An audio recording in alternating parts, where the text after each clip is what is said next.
Now I'm not quite sure who Zoma is, but apparently this happens in one such game. So how do I get him to do that?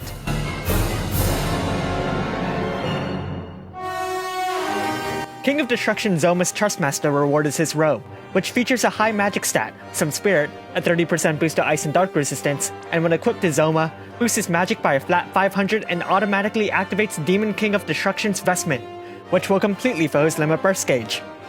His Super Trustmaster reward is a very simple materia. It boosts magic by 80% and limit burst damage by 75%. In short, it's basically one of the best offensive magic materials in the game. Onto his active abilities. Disruptive Wave is the spell. Magnified Magic can be used once per battle. It boosts his magic by 300%, his limit burst damage by 200%, his ice damage by 30%, and completely fills his limit burst gauge.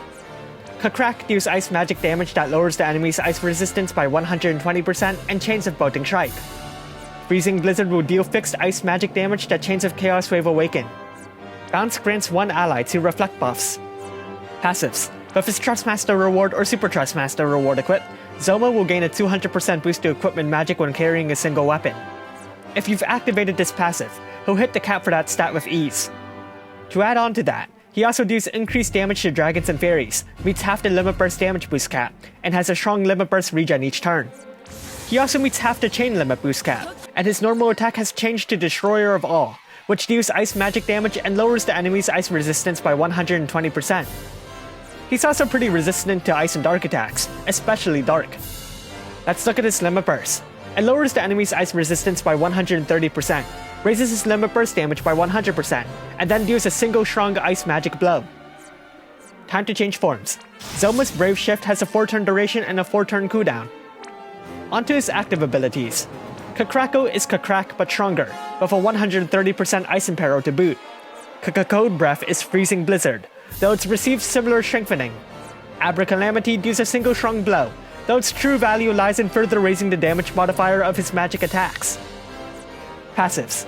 They're basically the same, though he's lost his limit burst and MP regen in exchange for this one new passive, Cover of Darkness, a brave ability that raises his HP, elemental resistance, and gives him 1000 more magic if you level it up.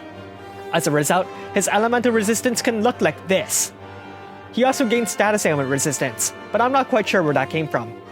While we're here, let's look at his limit burst. It deals ice magic damage and gets stronger if each use. Let's rank brave abilities. King of Destruction Zoma has a whopping count of 5 brave abilities. Still, with the massive amount of strength his Brave Shift offers, we'll put more focus on the abilities in that form, meaning Cover of Darkness, Code Breath, and Kakrako. Of course, since this Brave Shift has a turn duration, you may as well raise Freezing Blizzard and Kakrak as well. Time to make a damage rotation. I'll assume you've got his Trustmaster reward equipped. On turn 1, switch forms. Cast Abracalamity and triple cast Code Breath. On turn 2, activate his Limit Burst. On turn 3, quadruple cast Code Breath. Do the same on turn 4. On turn 5, you switch back. Quadruple cast Freezing Blizzard until his Brave Shift is ready. When that happens on turn 9, well, hopefully his Limit Burst is ready to go, seeing as he'll fill more than half of it just by existing. On turn 10, cast Abracalamity and triple cast Code Breath. On turn 11, cast Magnified Magic and triple cast Code Breath. On turn 12, hit them with his max strength Limit Burst. From here, you'll just stick with Chaos Wave Awaken, waiting for his Brave Shift so you can switch back and use his Limit Burst again. So, EX2. While Zoma doesn't have any additional EX Awakening buffs, and I don't really know why.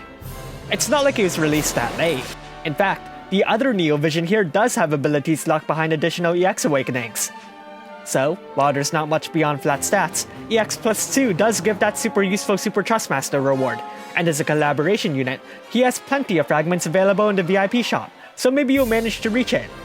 As for EX plus 3, yeah, just save your resources. Unless Zoma happened to have some incredible characterization that solidified him as your favorite character from Dragon Quest, I guess. So how good is King of Destruction Zoma? In terms of numbers, he doesn't really break any records, in part because Angela got buffed and because Zoma himself is kind of late.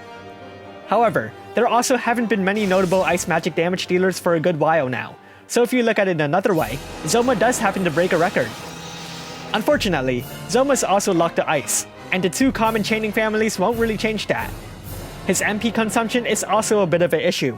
Zoma doesn't have that much MP to start with, especially in relation to the high cost of his abilities, and his passives don't really go the extra mile in boosting that stat.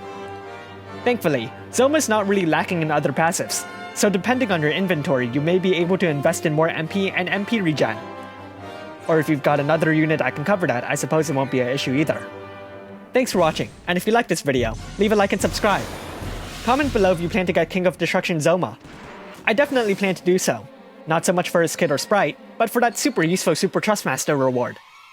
And then I plan to make fun of anyone who doesn't manage to get it in future videos, so that should be fun.